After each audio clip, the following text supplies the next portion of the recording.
Hi, my name is Mike Phillips with Auto Geeks. What's in the garage? Are you Larry Shabetta? I'm Larry Shabetta. Hey, can we see what's in the garage? Sure, I got something in there. Let's check it out. Sure enough. Wow, look at this.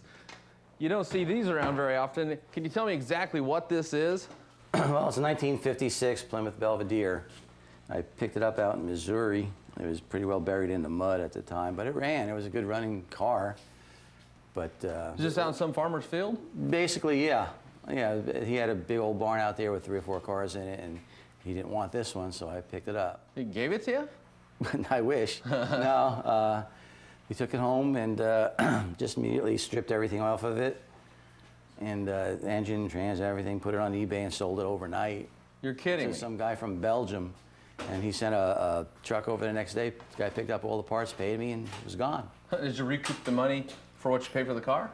Almost. Almost? Almost, That's yeah. a pretty good deal. Yeah. Then some guy in Belgium got 1956 Plymouth Belvedere running gear. Yes, he does. You know, the Tri-5 Chevys are real popular. You don't see this body style very often. It's really unique. Yeah, yeah. The 55, 56, 57 Chevys are all over the place. But I worked for Chrysler for 14 years, and I just had to get a Mopar. Yeah. And I put this together actually to run those hot rod power tours with a mild 440 in it. And 2 years in a row, the people I were going with backed out on me. So I said, you know, I gave up on that. You just couldn't get no one to go with you. Yeah, the wife won't go, you know. But so I had 2 friends going, and they just two times in a row. I paid the registration fee and everything, and well, one was a medical reason, but 2 years in a row, I backed out.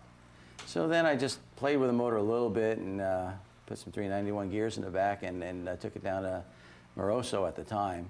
And the car ran a consistent 12.5 at 107, and I was very happy with that. Wow, that's really fast for a fairly large body style like this. The car weighs over 3,700 pounds with me in it. So I was very happy with it, but then I built a lot of motors for different guys. And I built a couple stroker motors for some guys, and those motors were so strong. And I fit, I'm the little guy now, so I had to put a stroker kit in here. It's no longer a 440. It's a 493 stroker from Mancini. A 493 cubic inch engine. Cubic inch engine, yeah. Well, that'll lay some rubber down. Yeah, it gets a little out on the street. It's totally out of control. You can't, unless you have the right tires on it. There's no sense even thinking about getting on it. Yeah. It just goes sideways at any time you want. What do you got for transmission behind that engine? The 727 torque flight transmission, 3-speed transmission, and now I put a 355 posi in the back. So 355 gears. Right now. How fast you run last time you ran it? I took it and I was able to make one pass with it, and it went 1188 on 113. Wow. So that's still really fast. It gets down quick. Yeah. That stroker motor is very strong. Yeah, but it's still a heavy car. It wasn't built for drag racing. I had air conditioning. I have power windows, power steering. Sure, yeah, you got I did all the goodies for yeah. the power tour, and next thing you know, I'm not. You're just racing quarter mile. Anything else that's unique about the car?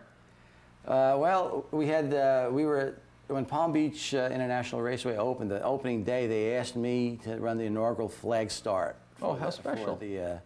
For the opening day down there, and they set me up with another old car like this, and they had a flag starter there, and Don Garlitz was there to commemorate his first 200-mile-an-hour run up in Island Drags in New Jersey, where I was there that day. Yeah. And he saw the car and liked it, and after that one run we made, he came right over and he signed the dashboard of the car. Stick around, truck fans. We have this awesome F-150 next.